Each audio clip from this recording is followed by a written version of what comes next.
Hey, thank you, Oak. When you asked me to speak, I said I could do this in 2 minutes, and so the very last slide is the 2-minute version, but I'm going to put you all through the 28-minute version.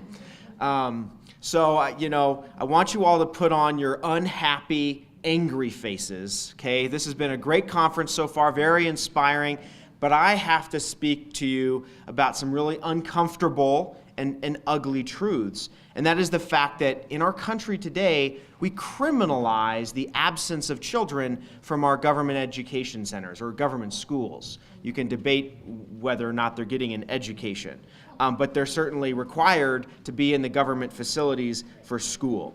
And that's a problem, and it's a problem for a lot of reasons. I just want to talk a little bit about that. The first thing we need to do is we need to go to the eternally quotable, mythical, apocryphal George Washington. That's who this is up here. Lots of quotes have been attributed to George Washington, many of which he didn't say. He may have agreed with. This is one of them. So the question is, what is criminal law? Because if we're going to criminalize absence, we have to understand what is a criminal law, why do we have it? And of course, you know this philosophical foundation here that government's not reason, it's force. Government is force. Okay, it's a dangerous servant, it's a fearful master. Also, my favorite, Frédéric Bastiat, he's a French political philosopher. He also talks about the nature of government and the nature of law. And in his book, The Law, if you haven't read it, you need to. Libertas sells them for $1. What is law? Well, he talks about the socialists. The socialist movement was very strong in the mid-1800s when he wrote The Law. And he says, well, since the law seems to organize justice, then the socialists ask, well, why should the law not also organize labor, education, religion, and lots of other facets of society? And he says, well, he reasons that the reason we shouldn't use the law for these other purposes is because it could not organize those other elements of society without destroying justice. So at the end of the day, when you use the law is force. And when you use the law for a purpose other than justice, you corrupt justice itself. That's essentially the central thesis of the law, and you should really read it. But at the end of the day, we have to recognize that the law is force. And force is when government uses coercive violence against you. So we have to ask ourselves the question, who should we kill? Because when we create criminal laws, we are basically determining who we should kill. Does anybody want to kill anybody? Anybody interested in killing somebody? Some people, maybe. I spent 8 years in the Marine Corps, and for a while, as a young man, I thought that it would be noble or exciting, perhaps. I don't know what I thought, but I had this interest in whether or not, I should kill somebody.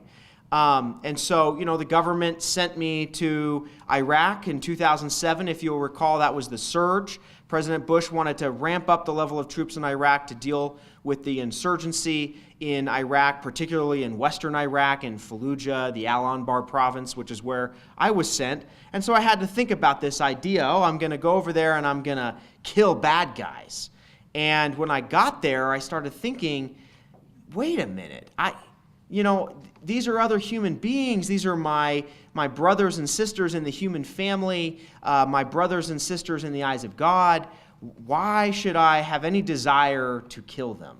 And I remember thinking really deeply about that and coming away with the conclusion that I had no desire to kill people and that was not really the purpose of life and that I shouldn't be interested in that.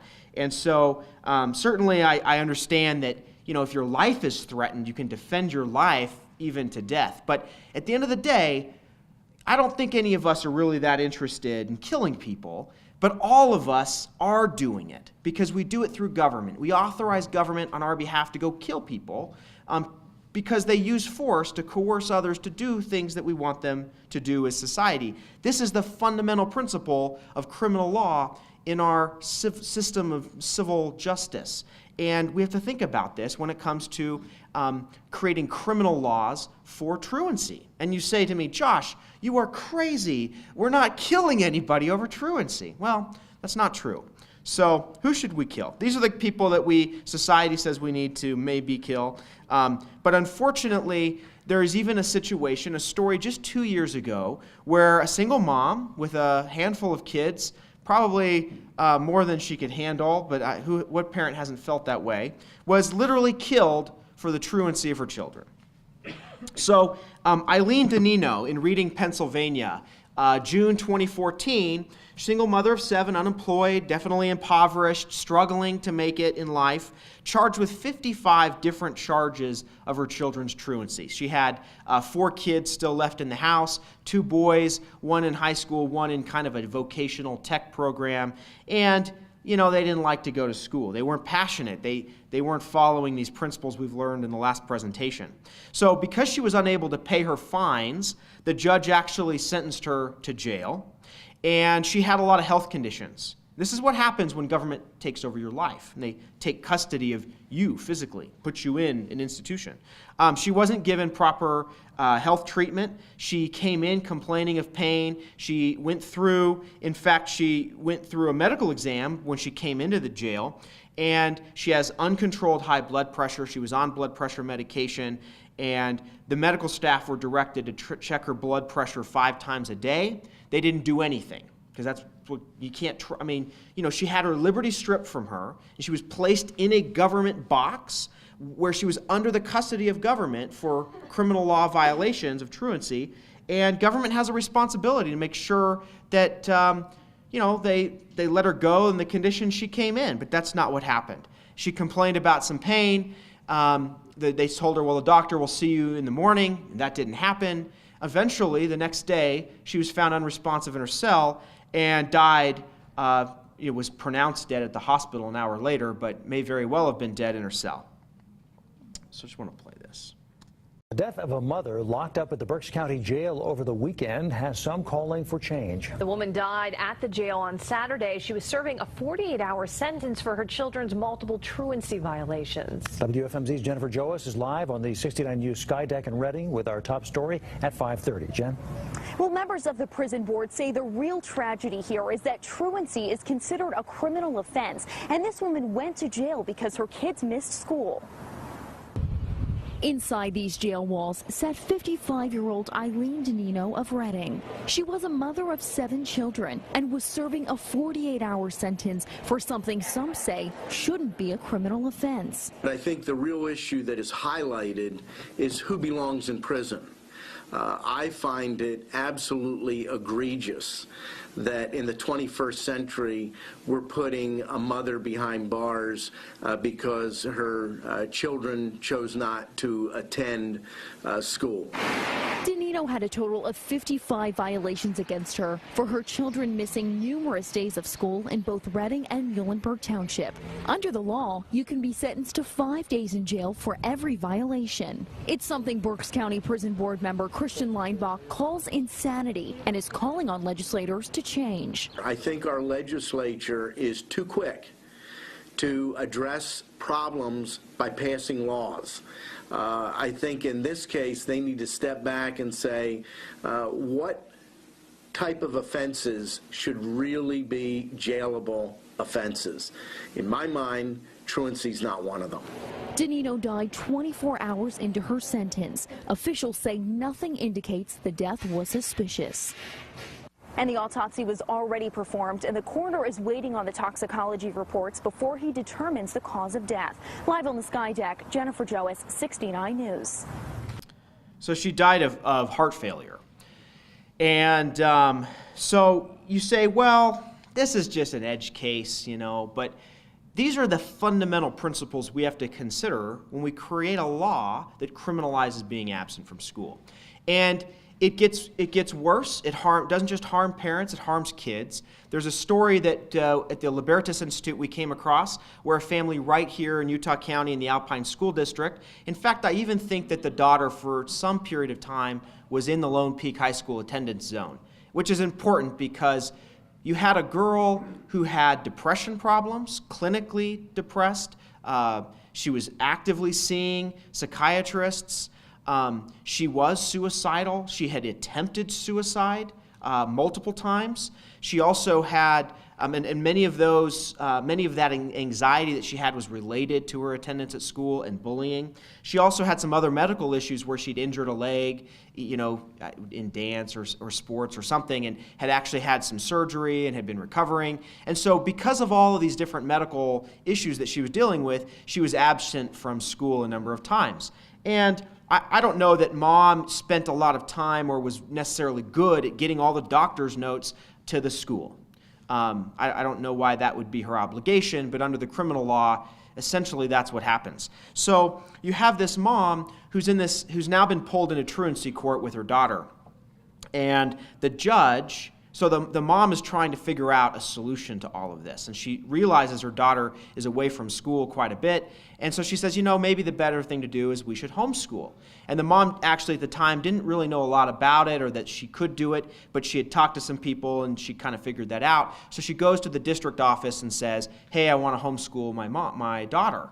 And initially they're like, no, your daughter can't do that. She's truant, blah, blah, blah. And they give her the runaround.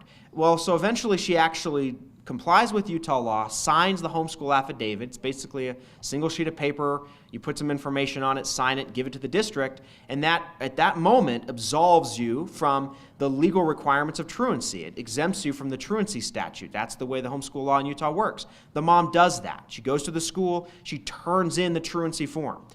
She's still in court. She goes to court. The judge says, I order the school district to ignore your homeschool affidavit, completely contrary to the statute in Utah. The same judge has some goofy rules where every time you're late to class, you have to bring a king-size candy bar to the judge's court and give it to her. I don't know what she does with them. Maybe I presume she probably gives them to like kids that are going through different problems that might be before the court. But anyways, this injustice of the misapplication really of the idea of compulsory education through truancy and criminalization of truancy happens in Utah. So this is the story about the lady. This was in Sashada Bazel's court, Judge Bazel, the 4th District Juvenile Court, which is out of American Fork. So as you think about judges in this season, you can remember her name. So Utah's compulsory education law is kind of a 3-step process. The first step is that if you've been absent without a valid excuse for 5 days, you get a notice from the school. And if the parents don't go and meet with the school after getting that notice, they then can be charged with a Class B misdemeanor. This is up to 6 months in jail and a $1,000 fine. Class B misdemeanors, to put that in context, that's the same thing that we charge people for who committed assault, DUIs, prostitution, voyeurism, unlawful sexual activity with a minor, in fact. All of those are Class B misdemeanors. So what's a valid excuse? Well, an illness, family death, or an approved school activity, or if you have an IEP, there's some very specific things that are valid excuses. And basically all the other things that you as a parent might feel are valid excuses are not valid excuses. So 5 invalid excuses and you're getting a truancy notice from your school. And if you don't go and sit in front of the tribunal of school officials and discuss this, then you're going to be charged with a Class B misdemeanor. So we did a little research at the Libertas Institute into how often these actions, these legal actions in court, result in parents or children actually being fined or jailed. And in fact, over the last 10 years, it's happened a number of times.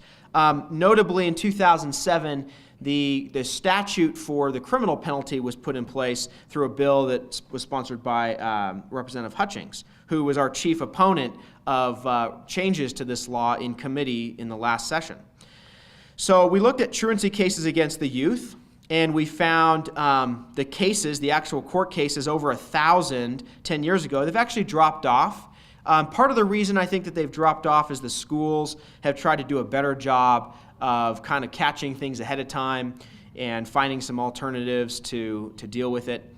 But you can actually see there are kids that have been put in juvenile detention for their truancy. And if you go on our website at libertasutah.org, you can see this particular article and the specific numbers for each year. The graph goes from 2004 to 2015. Then you see truancy penalties against parents. The big spike there, well, not the end spike, but the first spike after the little blip, that's post-2007. So you can see post-2007 how the truancy penalties against parents have gone up quite a bit. that might have something to do with the actions against youth going down. But you can see here from the numbers that there are parents in Utah that have been put in jail for their children's truancy. So this gets us to the issue that I think is a fundamental principle, and that's who has stewardship of children. You know, children are delivered to parents from God or from nature, however you think about it. And parents are the ones entrusted with stewardship over children. But unfortunately, we've got this sort of legal concept in America that we've created over the last couple centuries called parens patriae, which is Latin for parent of the fatherland, to say that the government is the parent of the country, or the king really was like the father of the country. And you even have, so what happened was only the last few centuries, the 1600s, you've got where the king asserted this moral obligation over people in society that couldn't care for themselves. And then that's fast forward to today, you basically have the state that sees itself as the ultimate parent of your children to determine whether or not their well-being is being met, and if it's not, well, we could go criminal action against the parents. In Utah, we have a pretty robust statute that says that parents have this fundamental liberty interest in raising their kids. That actually comes out of a Supreme Court case in which Justice Dallin Oaks at the time was on the state Supreme Court and had authored a great opinion in that case. And then LeVar Christensen had it put in statute through a bill years ago. It was kind of funny, I quoted that in a committee hearing on a bill that was being sponsored by LeVar Christensen. I said, the legislature needs to consider this language, and this is why this bill that LeVar Christensen was sponsoring, a later bill, is so important. And LeVar Christensen says, yes, thanks for mentioning that. I authored the bill that put that in statute. I was like, oh, well, that's embarrassing. But it's great language. And so, we try in Utah to protect the rights of parents, but unfortunately with this criminal truancy law, we've fallen short. So in the last session in 2016 here in Utah, Senate Bill 45, which was sponsored by Senator Al Jackson, actually represents this area, would have decriminalized truancy for parents. We thought, well, parents shouldn't be thrown in jail because their kids aren't in school. And it was a really hard-fought bill. In committee, Representative Hutchings said, well, hey, I'm the one that, he's like, I kind of agree in principle with what you're saying, but I'm the one that authored this bill in 2007. I really think there's bad parents out there, and we have to hold these bad parents accountable. And so that conversation led to gutting the bill in committee. Then the bill went on to the House floor and passed by just a few votes. Well, Senator Jackson wasn't going to give up, so when the bill passed the House and came back to the Senate, it had been amended in committee, gutted. He went ahead and restored the bill to its full strength and fought, and the bill went to a conference committee and finally came back to the House for approval of the conference report. And by just one or two votes, it didn't pass. And it was like the second to last day of the session. And it was heartbreaking, and it was really interesting to see how legislators ended up voting on that particular bill. So how did we get here? How did we get to a spot where we criminalize absence? Well, really the idea of compulsory education started with the Puritans. In the Massachusetts Bay Colony early on, they had some early public school type arrangements in the Puritan societies, and they even had sort of a compulsory education law. And then the first formal compulsory education law came into existence in 1853. And it all came as on the heels of the common school movement, what we know today as the public schools. And really, you look at, it was mentioned earlier today, Horace Mann, which, that name will be had for good and for evil. I think he had good intentions, but the road to hell is paved with good intentions often. And that's where we are today. And you see that in the early stages, the common school, the purpose of the common school, the reason they wanted these common public schools, get everybody into a school, is they wanted universal access to education, which is a good thing. Previously, you had very expensive private schools, or you had specifically religious schools, and if maybe you weren't a member of that particular sect, then you couldn't go to that school, or you might not want to send your kids to that school. And so the idea of universal education is not a bad idea. But then you had other issues. Well, immigrants. You had lots of immigrants coming in with their own ideas about society and about government. And in many ways, the incumbent actors and forces in American society wanted the new immigrants coming in to be indoctrinated in the American way, in American culture, the ideas of democracy and self-governance. Well, that's a good idea, I think. We want the country to sort of maintain this cultural feel and these values of democracy and self-government.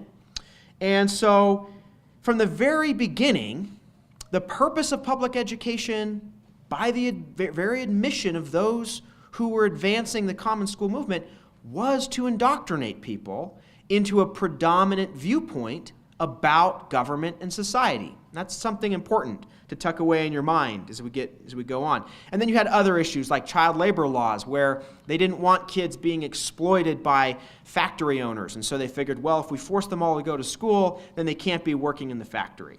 And then you had social ills, where you had this idea that, oh, there's these families or parents that are bad, that are letting their kids run wild in the streets. We can't let that happen. We have to force these kids into school.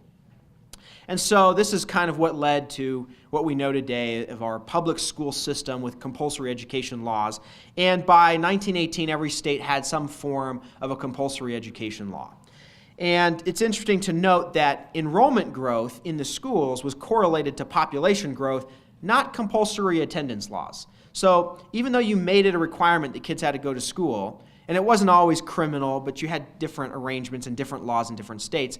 But largely, those that have studied this and have looked at it have concluded that people still opted out, and that it really wasn't the compulsory attendance laws that forced kids into school or that increased the enrollment. It was really correlated with population. Well, I think before we go on, we have to talk about the economics of compulsory education. And anytime you talk about economics, you always boil it down to something really easy, like candy bars, all right? So in order to understand the economic principles of compulsory education, let's consider for a moment the economic principles of compulsory candy bars. If candy bars were compulsory, meaning everybody had to purchase a candy bar, or maybe better yet, the government was going to provide candy bars to everybody, let's say on a weekly basis. On a weekly basis, you were going to receive a government-issued candy bar.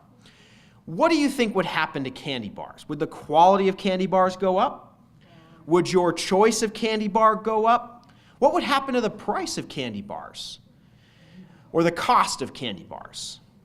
Who would be in charge of deciding what would be in the candy bar? Which candy bars would be popular and which candy bars wouldn't be popular?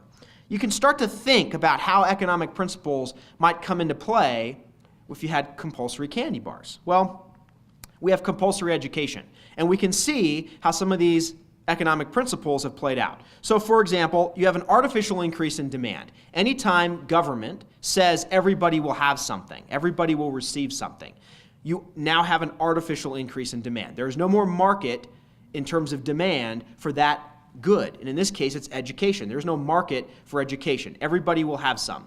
Whether you like it or not, you're getting a serving of education. So, as we talked about, the laws didn't increase attendance. Enrollment correlated with population growth. So what do you get when you have an exogenous or artificial or outside increase in demand? You get an increase in price. Because public funding of education, it insulates the cost of education from the demanders or the consumers. So when the consumers are no longer having a say in whether they're going to consume education, those who are creating the education, the suppliers, can raise the price without demanders caring. So because you aren't really paying for public education out of your pocket for your children, then the price can just increase without you really knowing about the price or caring what the price is. And you see that happening with the cost of public education going up and up and up. And the only indicator anybody ever wants to talk about for quality of education is what? Per pupil funding. Nobody's talking about price controls in education. We're talking about spending more, because if you spend more, then I guess you'll get more. The other thing that happens is it insulates consumers.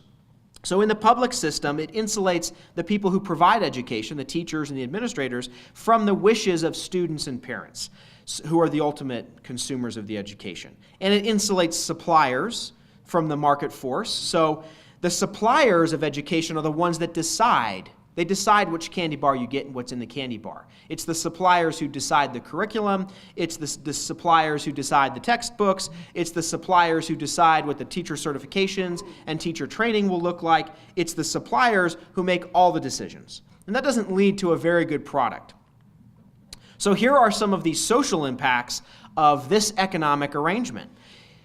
It reduces the cost to lawmakers of wealth transfer.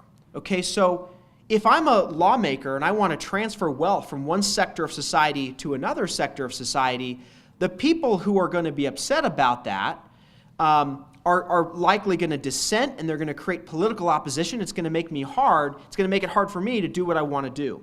Well, public education helps to insulate lawmakers from this process because the cost related to transferring wealth, the dissent of the populace, can be reduced. So if you can reduce dissent and opposition in society, or diversity of thinking is another way to think about that, then politicians have a lot more power over wealth in society. So public ed does this because public education inculcates this belief in collectivism.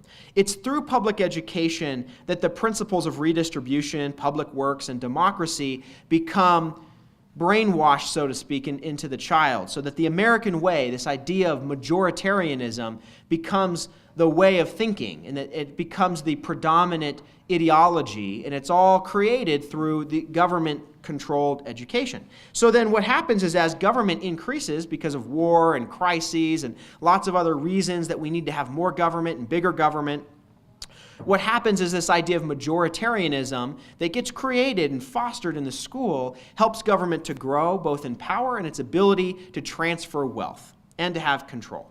If you can transfer wealth, you have control. And intervention by government is okay because of this principle of majoritarianism. All of this is bred by public schools. And so you get here public schools plus compulsory education laws equals double plus good. That's from 1984. It's newspeak.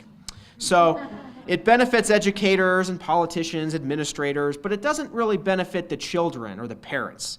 And it destroys individuality. If you destroy individuality, you destroy the power that families have, and eventually you destroy the power that voluntary associations that grow organically in society have. Think churches and clubs and just all of the associations that we choose to create. All of those are undermined by government associations that are imposed on us. And it's a lot easier when you have people who have been inculcated in the government ideology. And that's largely, unfortunately, I think, the problem with public education. I mean, I like the idea of universal education, but the problem with government schools is it gives one entity all control over how to think. And I think that's the greatest evil and the greatest threat we need to be concerned with. But all of this flows directly out of the very economic principles in play when you have public schools that have insulated the market and the market principles from the delivery of education. So now we get to whether or not criminalization actually works when we look at truancy and chronic absenteeism. These come from this study in Colorado where they looked at a variety of different programs for youth, and what they found was that truant youth in Colorado were more likely to be of certain demographic features. Okay, well, so it looks like we're looking at symptoms and not root causes. A big common problem whenever government gets involved. They try to solve symptoms instead of solve root problems. And if they looked at the data and they found the biggest predictor for whether youth were going to be detained, put in juvenile detention for truancy, was which district they lived in. So it was purely a function of policy. You know, some districts handed out juvenile detention more than others. And then the thing that's most staggering to me is that those who were actually detained for truancy, punished for their truancy criminally, it actually increased the likelihood that that child would later have a criminal case filed against them. And here you have what people like to call the public school to prison pipeline. It's this idea where you institutionalize youth from a very young age, you impose all these rules on them, and then those that don't fit in the box, the square pegs shoved into round holes or the round pegs shoved into square holes, what do you do with them? You sideline them. You got to pull them out. They are your dissenters. They're your opposition. So you've got to institutionalize them into prisons. And what have you seen in the last 100 years as we've had the explosion of public school and the explosion of compulsory education laws across the country? It's really just been the last 100 years, right? 1918, it's now 2018, 2016. I mean, we're 100 years now. What have you seen? You've seen an explosion in prison populations. So there's a correlation between government schools and prison populations. And the other thing they found is that kids that were actually detained for truancy were less likely to graduate. So you're not going to school, we're going to put you in jail for not going to school, we're going to force you back into school, and now all of a sudden you're less likely to graduate. That's what the data shows. So criminalization doesn't work. Interventions haven't been proven to increase attendance, and it pushes these students away. As I said, it isolates the dissenters. It incentivizes compliance in order to create power for the central authority, in this case, the government. So criminalizing attendance isn't really about making sure kids are learning. It's about making sure that nobody opposes government power. That's really the bottom line. And you haven't built the incentives the right way. You have to build incentives where parents want to be more engaged in their children's life. And when you take their children out of their life on a daily basis for most of the working day, that doesn't help parents to become more engaged in their children's life. And I think we all know that parents are the most important factor in a child's education and in their growth and development as a human being. Hence, that's why God gave the children to the parents, but we've completely removed them from the process through these government schools. So the conclusion, this is the 2-minute version I'm getting to. Oak said, how long is it going to take? How long is your presentation going to be? I said, well, it's going to be 2 minutes because this is all I need to say. God is smarter than man. God gave kids to parents, not to government bureaucrats. And that's what we need to remember. So thank you very much.